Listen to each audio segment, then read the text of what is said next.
నరేంద్ర మోడీ గారి నాయకత్వంలో ఉత్తరాది దక్షిణాది తెలంగాణ ఆంధ్రప్రదేశ్ లేకపోతే ఇంకొక అంశాలని దృష్టిలో ఉంచుకొని కాకుండా అన్ని రాష్ట్రాలని ఒకే కోణంతో చూడాలని భారత రాజ్యాంగ నిర్మాత డాక్టర్ బిఆర్ అంబేద్కర్ గారు ప్రతిపాదించిన రీతి లోపల గతంలో రాష్ట్రాల పునర్విభజన విషయంలో అయినా రాష్ట్ర శాసనసభలో సీట్ల పెంపు విషయంలో అయినా లేదా దేశంలో పార్లమెంట్ స్థానాల పెంపు విషయంలో అయినా భారత రాజ్యాంగానికి లోబడే గతంలో ఉన్నటువంటి ప్రభుత్వాలు పనిచేసినాయి, భవిష్యత్తులో మేము కూడా పనిచేస్తామని చెప్పి చాలా స్పష్టంగా చెప్తా ఉన్నాం. అవగాహన లేని వాళ్ళు, అర్థం కాని వాళ్ళు మొన్నటిదాకా నియోజకవర్గాల పునర్విభజన జరుగుతుందంటే ఉత్తరాదిన జనాభా ప్రాతిపదికన పెంచుతారు, ఉత్తరాదిన సీట్లు ఎక్కువ పెరుగుతాయి, దక్షిణాదిన తక్కువ పెరుగుతాయి.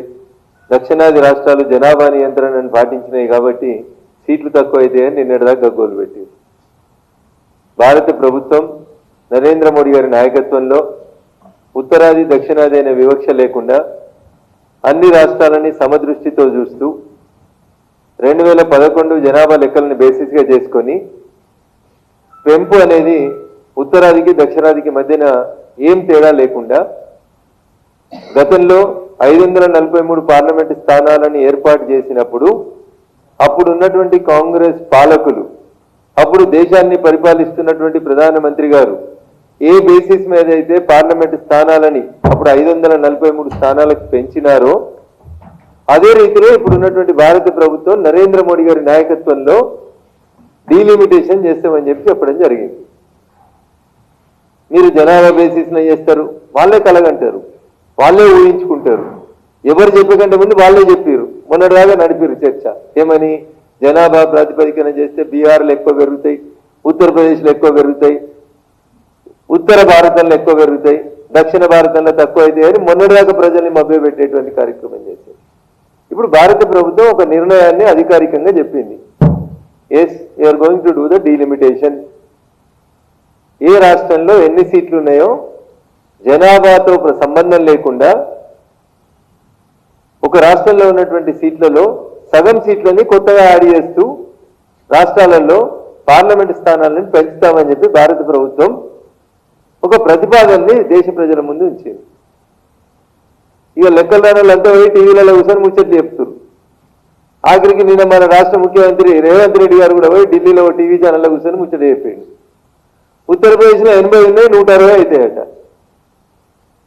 80 ఉంటే సగం పెంచుతామంటే 80కి 40 కలిపితే 120 అవుతాయి, 160 అయితే ఎట్లయితే నాకు లెక్క అర్థం కాలే. మరి తమిళనాడుతో ఎన్ని వస్తాయో చెప్పుర్రు అంటాడు. తమిళనాడులో 40 కాదు 42 ఉన్నాయన్నా. ఇదే లెక్క ప్రకారం ఉత్తరప్రదేశ్లో పెరిగిన లెక్క తీసుకుంటే 42కి 21 జమ చేస్తే 63 సీట్లు పెరుగుతాయి. లేదు, ఉమ్మడి ఆంధ్రప్రదేశ్లో తీసుకున్నాం, ఆంధ్రప్రదేశ్ తెలంగాణ రాష్ట్రాలను తీసుకుంటే 42 మంది ఎంపీలు ఉన్నారు ఇంతకు ముందు, ఇప్పుడు 21 పెరుగుతాయి. 42 ప్లస్ 21 63 పెరుగుతాయి. ఉత్తరప్రదేశ్లో ఎట్లా పెరిగినాయో మధ్యప్రదేశ్లో గట్ల పెరుగుతాయి, మధ్యప్రదేశ్లో ఎట్లా పెరిగినాయో రాజస్థాన్లో గట్ల పెరుగుతాయి, రాజస్థాన్లో ఎట్లా పెరిగినాయో తెలంగాణలో గట్ల పెరుగుతాయి, తెలంగాణలో ఎట్లా పెరుగుతాయో కర్ణాటకలో కూడా గట్లే పెరుగుతాయి. ఏ రాష్ట్రంలో ఎన్ని ఎంపీ స్థానాలు ఉంటే వాటిలో 50% ఆఫ్ ద ఎంపీ స్థానాలని పెంచుతాము అని చెప్పి భారత ప్రభుత్వం చెప్పింది. దీనికి ఉత్తరాది పంచాయతీ దక్షిణాది పంచాయతీ ఏంటంటే 4 రాష్ట్రాలు కలిస్తేనే దేశంలో ప్రధానమంత్రి అవుతాడు. మరి ఇప్పుడు 543 సీట్లు ఉంటే అవుతలేరా? 543 సీట్లు చేసింది ఎవరు? రేవంత్ రెడ్డి. ఎవరు చేశారు? బహుశా దీన్ని పుట్టినా పుట్టలేదు, ఇంకా అంబాడుతుంటాడు బహుశా. అప్పుడు చేసింది ఎవరు? 543 సీట్లు కాంగ్రెస్ పార్టీ చేసింది కదా. మరి ఆ రోజు కాంగ్రెస్ పార్టీ ఉత్తరప్రదేశ్లో 80 సీట్లు చేసి ఆంధ్రప్రదేశ్లో 42 సీట్లు చేసింది కదా. ఆ రోజు ఏమన్నారు? మరి ఆ రోజు ఉత్తరాదికో న్యాయం దక్షిణాదికో న్యాయం అని చెప్పిరా? పనికి మాలిన వాళ్ళు, యుద్ధం గెలవడం చేత కాని వాళ్ళు ఊకే చిన్నప్పుడు చెప్తారు. లెక్కలు ఎందుకు వస్తారు అంటే సార్ నిన్న రాత్రి ఇంకా కరెంట్ లేకుండా అని చెప్పిండంటే ఒకడు. బొంగ నేర్చిన తప్ప ఇంకొకటి కాదు. ఎలక్షన్ కొట్లాడి గెలుగురు అంటే బొంకుడు మాట్లాడితే ఉత్తరాది దక్షిణాది.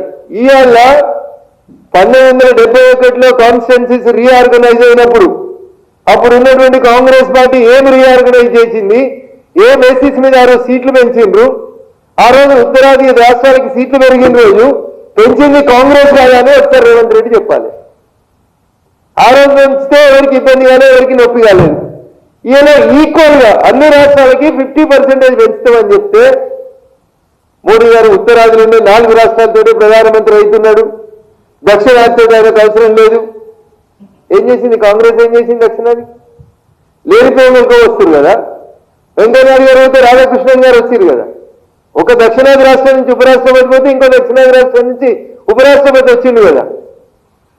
ఇంత దిగజారి ఎట్లా మాట్లాడతారు? మీలాగా మేము మాట్లాడాలంటే దేశంకి వెళ్ళి కాక కాంగ్రెస్కి వెళ్ళి ఒక ఆయన దక్షిణాదికి వెళ్ళి ప్రధానమంత్రి అయింది. పాపం పెద్దలు పూజలు చనిపోతే డెడ్ బాడీని కూడా ఏఐసీసీ ఆఫీస్కి తీసుకుపోలేదు మీరు. యాడున్నాయి ఆ రోజు రేవంత్ అన్న? ఆ రోజు అనేవాళ్ళు మరి ఉత్తరాదిలకు 10 ఎకరాలు 20 ఎకరాల సమాధులు కడితే దక్షిణాదికి యొక్క ప్రధానమంత్రికి ఢిల్లీలో ఒక ఘాటు కట్టడానికి చేత కాలేదు మీకు. పీవీ ఘాట్ ఆఖరికి హైదరాబాద్కి వారి పార్టీయ దేవాన్ని పంపిస్తే అది పూర్తిగా వాళ్ళగా కూడా కాంగ్రెస్ వాళ్ళు నిలబడలేదు. ఇక మీరు ఉత్తరాది దక్షిణాది రాజకీయాల గురించి మీరు మాట్లాడతారు. నాకు డౌట్ వస్తుంది రేవంత్ రెడ్డి గారు, ఓ లెక్కల టీచర్ని పెట్టుకో. నీకు లేకపోతే మా సిద్దిపేటలో తోలిస్తాం. మొన్ననే వచ్చినా కదా సిద్దిపేటకి. రామయ్య సార్ అన్న సార్ మాకు లెక్కలు చెప్తున్నాయి సిద్దిపేట డిగ్రీ కాలేజీలో. తర్వాత పెద్దలు వారి శాసన మండలి సభ్యులు కూడా దీన్నే ఉంటారు. ఐఐటి సీట్లు కావాలంటే రామయ్య సార్ దగ్గరికి పోయి చదువుకోవాలని చెప్తారు. రాష్ట్ర ముఖ్యమంత్రి గారికి లెక్కలు సరిగా తెలియకపోతే లెక్కల టీచర్ కూడా మా సిద్దిపేట ఆయన ఉన్నాడు, పంపిస్తాం. లెక్కల టీచర్ని పెట్టుకొని సరిగా చదువుకొని రా. ఏం తేడా వచ్చిందో చెప్పు, నేను వస్తే చర్చించడానికి. ఎవరు చర్చిస్తావు చెప్పు. ఉత్తరప్రదేశ్లో 80 ఎంపీలు సగం పెరుగుతాయి. 80 + 40 120 అవుతాయి. ఆంధ్రప్రదేశ్ ఉమ్మడి ఆంధ్రప్రదేశ్లో 42 ఉన్నాయి, 21 పెరుగుతాయి, 63 అవుతాయి. ఇక ఉత్తరాదికి దక్షిణాదికి తేడా ఎక్కడ వస్తే చెప్పు. మైక్ ఇస్తే ఏది పడుతుంది మాట్లాడు. ఇక దేశంలో లింగులు ఇట్టుకొని 3 తోకలు మిగిలిన కాంగ్రెస్ గారు నేను ఒక ఆయన ఒకటి మిగిలిండు. ఈయన ముచ్చట ఎప్పుడు మొదలు పెడుతుంటే దేశం అంతా తినాలట. పాపం రాహుల్ గాంధీ వస్తున్నారని దక్షిణాదికి ఈయననే కాబోయే ప్రధానమంత్రి అంట దక్షిణాదికి వెళ్ళి. ఇది వాట్సాప్ యూనివర్సిటీలు సోషల్ మీడియాలో చర్చలు. దీనికి వారు ఏదో ఆగమాగమైపోయి ఏదో మాట్లాడుతుంటే ప్రజల్ని మభ్యపెట్టేటువంటి అంశం తప్ప ఏముంది చెప్పు. ఏం గొప్పగా చూసుకున్నారు మీరు? మీ కుటుంబానికి పదవులు, రాహుల్ గాంధీ కుటుంబానికి రాజీవ్ గాంధీ కుటుంబానికి పదవులు తప్ప ఇలా ఎల్పీ లీడర్ మరి ఎందుకు దక్షిణాదికి ఇవ్వలేదు? లోక్సభలో ఎల్పీ లీడర్ ఎందుకు దక్షిణాదికి ఇవ్వలే? ఫస్ట్ టైం ఇచ్చింది కదా మల్లికార్జున ఖర్గే గారికి 43 వచ్చినప్పుడేమో ఆయనకి ఇచ్చిర్రు. 52 ఇచ్చినప్పుడేమో అధీర్ రంజన్ చౌదరి గారికి ఇచ్చిర్రు. ఆ 2 సార్లు ఎందుకు రాహుల్ గాంధీ తీసుకోలేదు? మరి నిజంగా దక్షిణాది మీద ప్రేమ ఉంటే ఇప్పుడు దక్షిణాదిని తీసుకొచ్చి లీడర్ ఆఫ్ అపోజిషన్ చేయనుంటారు లోక్సభ లోపల. అందుకని దయచేసి ముఖ్యమంత్రి గారు ఏదైనా మాట్లాడితే ఒక అర్థం ఉండాలి. మీకు తెలియకపోతే పక్కన ఉన్న అడిగానే చెప్పుండ్రి. డీలిమిటేషన్ లోపల దక్షిణాదికి ఎట్లా అన్యాయం జరుగుతుందో చెప్పుండ్రి. మీరు ఇంతకుముందు అన్నారు జనాభా ప్రాతిపదికన పోతే అన్యాయం జరుగుతుందని. జనాభా ప్రాతిపదికన మేము సీట్లు పెంచుతామని భారత ప్రభుత్వం ఎవరో చెప్పలేదు. మీరే కలగన్నారు, మీరే ఊహించుకున్నారు. మీరే ఉత్తరాది దక్షిణాది అని ఒక భేదభావాన్ని పెంచేటువంటి ప్రయత్నం చేసిండ్రు. ఇవాళ ఏమైంది? మళ్ళా అన్ని రాష్ట్రాలలో ఇర్రెస్పెక్టివ్ ఆఫ్ ద పాపులేషన్ సమానంగా పెంచుతామని చెప్తుంది భారత ప్రభుత్వం.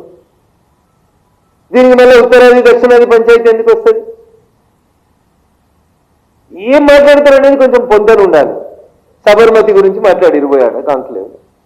ఆమె సబర్మతి చేస్తే ఇదైపోయింది. మరి సబర్మతి చేసిన రోజు మోడీ గారు అడిగిరా? కేంద్ర ప్రభుత్వం పైసలు ఇస్తలేదు, కేంద్రం పైసలు ఇవ్వాలి, కేంద్రం సహకరిస్తేనే సబర్మతి కడతాను అన్నారా నరేంద్ర మోడీ గారు? నాకు తెలిసైతే మేము ఎప్పుడు అనలేదు, మరి నరేంద్ర మోడీ గారు ఎప్పుడు అనలేదు. కేంద్రం సహకరించాలని కూడా ఆఖరికి నరేంద్ర మోడీ గారు అడగలేదు సబర్మతి చేసిన రోజు. నువ్వు చేయి మూసి రివర్ ఫ్రంట్, నీ దగ్గర పైసలు ఉంటే ఎవరు వద్దన్నారు? మేము గుజరాత్లో సబర్మతి చేసినట్టు మీరు చేయండి. సబర్మతి రివర్ ఫ్రంట్ లో ఒక్క పౌరుడికి కూడా అన్యాయం కాకుండా సబర్మతి రివర్ ఫ్రంట్ చేసినాం. మీ కాంగ్రెస్ అపోజిషన్ లో ఉంది కదా, పోయి కాంగ్రెస్ అడుగురు, గుజరాత్ కాంగ్రెస్ అడుగుండ్రి. సబర్మతి రివర్ ఫ్రంట్ చేసినప్పుడు నరేంద్ర మోడీ గారు ఎట్లా చేసిరని గుజరాత్ కాంగ్రెస్ అధ్యక్షుని పోయి అడుగు. ఆయన మీలాగనే మోడీ సహకరిస్తలేడు, కేంద్రం సహకరిస్తలేదు, నేను సబర్మతి ఎట్లా చేయాలని అడిగినా మోడీ గారు. నువ్వు మోడీ గారి మీదకి మూసి చేస్తావు చెప్పినవా? ఒక పదానికి ముఖ్యమంత్రి గారు మీరు మాట్లాడుతున్న దానికి ఎక్కడైనా అర్థం ఉందా చూడు దయచేసి. ఒక నిమిషం దక్షిణాది వేరు ఉత్తరాది వేరు అంటారు, ఒక నిమిషం ఇది మోడీ చివరి వస్త్రం అంటారు, ఇంకో నిమిషం సబర్మతి అంటారు. ఏం మాట్లాడుతున్నారు మీరు? ఎందుకు ఇట్లా మాట్లాడుతున్నారు? గుడ్డే విషయంలో ఒకటి ఏ వేరు మాట్లాడాను అమ్మాయికి దొరికిందని. మళ్ళీ చెప్తామన్నా డీలిమిటేషన్ మీద ఏమైనా లెక్కలు కావాలంటే గతంలో కాంగ్రెస్ పార్టీ డీలిమిటేషన్ చేసినప్పుడు ఉత్తరాదికి న్యాయం చేస్తున్నారు, దక్షిణాదికి అన్యాయం చేశారు అనే మాటకి మీరు ముందు అప్పటి కాంగ్రెస్ లో ఇప్పటి కాంగ్రెస్ లో అప్పుడు చేసింది తప్పని క్షమాపణలు చెప్పమని అడిగి, అయ్యా మోడీ గారు మీరు మంచోరు, మా దగ్గర కొత్త ప్రతిపాదనలు ఉన్నాయి ఇస్తామని చెప్పుండ్రి, వినడానికి మేము సిద్ధంగా ఉన్నాం. 80 చేసిన ఉత్తరప్రదేశ్ లో అధికారంలో ఉన్న పార్టీ ఎవరు? దక్షిణాదికి 543 సీట్లలో మీరు చెప్పిన లెక్కలో దక్షిణాదికి తక్కువ సీట్లు చేసిన రోజు దేశంలో ఉన్నటువంటి అధికారంలో ఉన్న పార్టీ ఎవరు? కనీసం ఇది కూడా వెళ్ళారు రేవంత్ రెడ్డి గారు. మీకు లెక్కలు తెలివాయి. ఇంగ్లీష్ గురించి మాట్లాడితే ఇంగ్లీష్ గురించి ఏదో అంటారు, హిందీ గురించి మాట్లాడితే హిందీ గురించి ఏదో అంటారు, పార్టీల గురించి మాట్లాడితే ఏది పడితే అది మాట్లాడతారు. అలా నేను గతం గురించి ఓదలుచుకోలేదు, కానీ నిన్నటి మీ ఆ కాంక్లేవ్ చూసిన తర్వాత నాకు అనిపించింది అర్జెంటుగా మీకు ఒక మంచి లెక్కల టీచర్ని పెట్టాలని. అది మా సిద్దిపేటకి మా రామయ్య సార్ లాంటి నన్ను బతిరాడి కొంచెం వయసులో పెద్ద అయినప్పటికీ కూడా పొద్దున 5 గంటలకు మీకు ప్రత్యేకమైన క్లాస్ పెట్టించి ఆ డీలిమిటేషన్ లెక్కలేదో మీకు అర్థమయ్యేలా చెప్పాలని. ఎట్లా గాంధీ భవన్ వాళ్ళకి చెప్తే అర్థం కాదు, కానీ ఆ రామయ్య సార్తో చెప్పిస్తానని ఏమైనా లెక్కలు అర్థమవుతామో అని ఒకసారి ఆలోచించుకోవాలని చెప్పి ముఖ్యమంత్రి గారు అనేటువంటి బాధ్యతాయుత స్థానంలో కూర్చున్న గౌరవ తెలంగాణ రాష్ట్ర ముఖ్యమంత్రి రేవంత్ రెడ్డి గారికి ఈ సందర్భంగా నేను అప్పీల్ చేస్తున్నాను. తెలంగాణ బరువును తీసుకుపోయి ఢిల్లీ వాకిట్లో తల కొట్టేసే రీతిలో మాట్లాడకండి దయచేసి. If you want to speak something in the Delhi streets, you speak on the facts. ఎట్లా దక్షిణానికి అన్యాయం అవుతుందో చెప్పురు, నేను వస్తా. అన్ని రాష్ట్రాలలో 50% పెంచడం అనే లాజిక్ నాకు అర్థమైతే లేదు అన్నావు. నీకు అర్థం ఎందుకు అవుతుందన్నా? ప్రజలు మాకు ఓట్లు వేసిరు, మేము పార్లమెంట్లో చట్టం తీసుకొస్తాం, ఆ చట్టం ప్రకారం డీలిమిటేషన్ చేస్తాం. ఎంకరేజ్ చేసిన కూడా గట్లే చేసిరు. ఎప్పుడు డీలిమిటేషన్ అయినా పార్లమెంట్లో యాక్ట్ తీసుకొస్తారు, పెడతారు, అన్ని పార్టీలతో చర్చ పెడతారు, ఆ తర్వాతనే సీట్లు పెంచుతారు. మీకు అర్థమయ్యేది ఏంటన్నా? మీ ఎంపీలకు అర్థమవుతుంది, మీ ఎల్ఓపీకి అర్థమైతే సంతోషపడి ఉండ్రి. మీకు అర్థం కావాలనుకుంటే మీరు కూడా రండి, గ్యాలరీలో కూర్చోవచ్చు, ముఖ్యమంత్రి ఎంపీ సీట్లో కూర్చోవచ్చు, వచ్చి బాక్స్లో కూర్చొని వినుండ్రి. పార్లమెంట్లో చర్చ జరిగే రోజు ఎట్లా చేస్తామో చెప్తాం. ఆ రోజు మీరు చేసే మంచి పనుల గురించి చెప్పకుండా అసెంబ్లీ పెట్టి 12 ఏళ్ళ కోల మోడీ ఏం చేసిరు చెప్పు. మీ ఎల్ఓపీకి ఢిల్లీలో మాట్లాడతారు పార్లమెంట్లో. నువ్వేం చేస్తావో చెప్పు అంటున్నారు. నువ్వు అధికారంలోకి వచ్చిన 2.5 ఏళ్ళ కోల ఏం చేసినావో తెలంగాణకి చెప్పు అంటున్నారు. మీ 6 గ్యారంటీలు ఏమైనాయో చెప్పని అడుగుతున్నారు. మీరు ఇస్తాన్న నిరుద్యోగులు ఉద్యోగాలు ఏమైనాయో లెక్క చెప్పురు అంటున్నారు. ఈయన కూట్ల రాజకీయమైన శాత కాదు, కానీ ఆయన ఢిల్లీ పోయేట మోడీ 12 ఏళ్ళ కోలు ఏం చేసి 2 వస్తాయి కాంగ్రెస్ వాళ్ళకి. I'm sorry to say, Congress కు 2 వస్తాయి. కాంగ్రెస్ లీడర్లు అందరికీ 2 ఉంటాయి. 15 లక్షలు వేసి బ్యాంకులు వెళ్ళారు వేస్తామని నేను చెప్పలేదు రా భయం చెప్తున్నాం. ఏ రోజు కూడా మోడీ గారు నేను 15 లక్షలు వేసి మీ ఖాతాలు ఇస్తా అని చెప్పలే. ఇదొకటి అది వస్తుంది. 2 కోట్ల ఉద్యోగాలు ఇస్తామన్నారు, ఇచ్చి రాని అడుగుతారు. ఈ 2 అబద్ధాలని నిజమని ప్రచారం చేసేటువంటి ఒక ప్రయత్నం తప్ప 2.5 ఏళ్ళైంది మరి మనం గెలిచి ఏం చేసినాం, ఏ నియోజకవర్గానికి ఏం చేసినాం, ఇవి మాట్లాడుంది. ప్రజలకు ఏం చేసి మీరు మళ్ళీ అధికారంలోకి రావాలనుకుంటున్నారో ఇంకా చెప్పుర్రి. పొద్దున జీవన్రెడ్డి గారు చెప్పారు నీ గురించి. జీవన్రెడ్డి గారు మాకంటే గట్టిగా చెప్పారు నీ గురించి. కాంగ్రెస్ పార్టీకి మీరు చేస్తున్న సేవల గురించి బాగా చెప్పారు. అందుకని దయచేసి పొద్దున్న లేసేది మోడీ గారిని తిట్టంగానే పెద్ద నాయకులు అయిపోతా అని, ఇక కాంగ్రెస్ లో ఎవరు లీడర్ లేరు ప్రధానమంత్రి కుర్చీకి, ఈయన ప్రధానమంత్రి కుర్చీకి పోటీ పడదామని ఏదేదో సోషల్ మీడియా రాయించుకుంటే బాగుంటుంది ముఖ్యమంత్రి గారు. కానీ ఇవేవి కూడా ఆచరణకు సాధ్యం కావు. అమల్లో మీరు చెప్పలేనటువంటి అంశాలు. మీరు మాట్లాడిన ఏ ఒక్క మాట కూడా తెలంగాణ సమాజం స్వాగతించదు, హర్షించదు. తెలంగాణ ప్రజల ఆత్మగౌరవాన్ని, తెలంగాణ ప్రజల తెలివితేటల్ని ఢిల్లీలో తక్కువ చేసి చూపెట్టొద్దని నేను ఈ రాష్ట్ర ముఖ్యమంత్రికి సవినయంగా అప్పీల్ చేస్తాను. Thank you.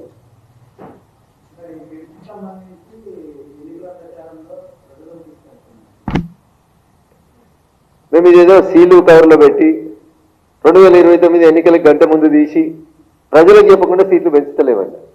బాజాప్తా దేశ సర్వోన్నత స్థానం పార్లమెంట్లో చర్చకు పెట్టి, ముందు బీఏసీలో చర్చ పెట్టి, బిల్లును పార్లమెంట్లోకి తెస్తామని చెప్పి, అన్ని పార్టీలకు ప్రతులు ఇచ్చి, మీ నాయకుడు లీడర్ ఆఫ్ అపోజిషన్ గౌరవనీయులు రాహుల్ గాంధీ గారికి కూడా కాపీ ఇచ్చి చర్చ పెట్టి దేశమంతా చూసినప్పుడు మాత్రమే ఈ సీట్ల పెంపుదలను మేము చేద్దాం అనుకుంటున్నాం.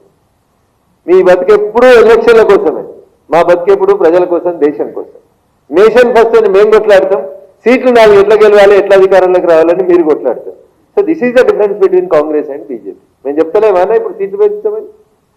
ఇంకా 3 ఏళ్ళ 2 నెలల ముందు చెప్తున్నాం, 38 నెలల ముందు చెప్పి ఒక ప్రాసెస్ స్టార్ట్ చేస్తున్నామని చెప్పినాం. దానికి డీలిమిటేషన్కి ఒక కమిటీ వేస్తాడు. ఆ కమిటీలో అన్ని పార్టీల మెంబర్లకు సభ్యత్వం ఉంటుంది. రాష్ట్రాలకు వస్తే రాష్ట్ర ప్రభుత్వాలతో చర్చ జరుపుతుంది ఆ కమిటీ. ఇక మీరు ఇంత అమాయకంగా దీన్ని ఎన్నికల ఎజెండా చేస్తామంటే చెయ్యిర్రి. వద్దనే ఏమైనా వద్దంట వాళ్ళు ఎన్నికలలో you have every right to criticise us, you criticise.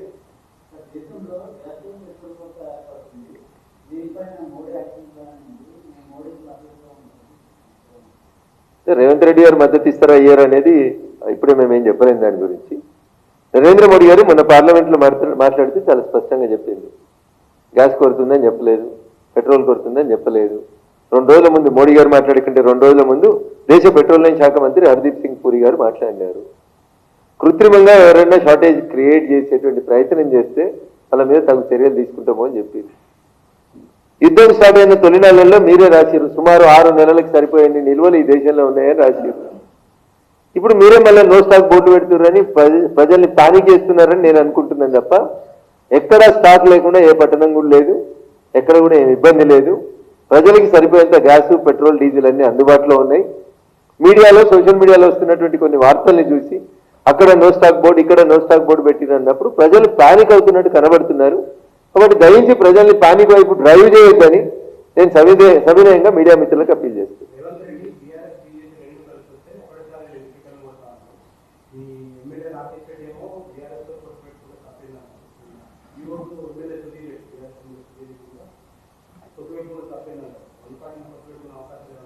ఇవి వారి వారి వ్యక్తిగత అభిప్రాయాలు. ఎన్నికలకి ఇంకా 3 సంవత్సరాల 2 నెలలు ఉన్నాయి. భారతీయ జనతా పార్టీకి అధిష్టానం, కేంద్రంలో ఒక పార్లమెంటరీ పార్టీ బోర్డు, ఒక్కొక్క ఎన్నికల విధి విధానాలు నిర్ణయించుకోవడం అనేది ఎన్నికలు వచ్చినాక 2 నెలల ముందు, 6 నెలల ముందు అప్పుడు చర్చలు జరుగుతాయి. 3 సంవత్సరాల 2 నెలలు ఉన్నాయి. ఇంకా ఎవరో ఎమ్మెల్యేలు వారి వ్యక్తిగత అభిప్రాయాల గురించి మాట్లాడిన దాన్ని దయచేసి టీఆర్ఎస్, బీఆర్ఎస్, బీజేపీ పొత్తు అనేటువంటి దిశగా నడపొద్దని మీడియా మిత్రులకు అప్పీల్. కాశ్మీర్ నుంచి కన్యాకుమారి వరకు ప్రతి రాష్ట్రంలో ప్రతి బూత్ని మేము సొంతంగానే గెలవాలనుకుంటున్నాం. తెలంగాణలో కూడా సొంతంగానే గెలవాలనుకుంటున్నాం. తెలంగాణలో కూడా భారతీయ జనతా పార్టీ వచ్చే ఎన్నికల తర్వాత అధికారంలోకి రావాలని ప్రతి కార్యకర్త కోరుకుంటుండు. మా అడుగులు కూడా ఆ దిశగానే పడతాయి. కాబట్టి పొత్తులు ఇట్లాంటి మాటలు ఎవరైనా మాట్లాడితే వాటిని వారి వారి వ్యక్తిగత అభిప్రాయంగా ట్రీట్ చేయండి తప్ప ఇప్పుడే ఎన్నికలు ఏదో రేపే ఉన్నాయి, ఇలా పొత్తుల గురించి మాట్లాడుకోవాల్సిన అవసరం కాదు, సమయం కాదు, సందర్భం కాదు. కాబట్టి అది టీఆర్ఎస్ ఎమ్మెల్యేలు మాట్లాడినా, మా గౌరవ శాసనసభ్యులు మాట్లాడినా వాటిని వారి వారి వ్యక్తిగత అభిప్రాయాల వరకే స్వీకరించాల్సిందిగా సవినయంగా అప్పీల్ చేస్తూ, ఒకవేళ అట్లాంటిది ఏమైనా ఉంటానా మా జాతీయ పార్టీ నాయకత్వం అంతా కూడా చర్చించి ఢిల్లీలో మనందరికి చెప్పిన తర్వాతనే అట్లాంటి అడుగులు పడతాయన్నా. ఇప్పుడు అట్లాంటి ఆలోచన పార్టీ రాష్ట్ర నాయకత్వానికి కానీ కేంద్ర నాయకత్వానికి కానీ ఉన్నట్టు నాకేం సమాచారం లేదు.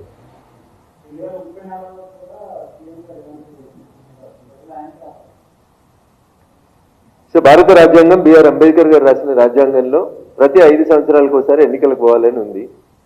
2023 నవంబర్లో తెలంగాణ రాష్ట్రానికి ఎన్నికలు జరిగినాయన్న వారికి ఇష్టమున్నా కష్టమున్నా జమిలీ ఎన్నికలు వస్తే ఒక 2 నెలలు ఇటు అటో మినహా 5 సంవత్సరాల తర్వాత ఆయన మళ్ళీ ప్రజల ముందుకు పోవాలి, ఓట్లు అడగాల్సిందే.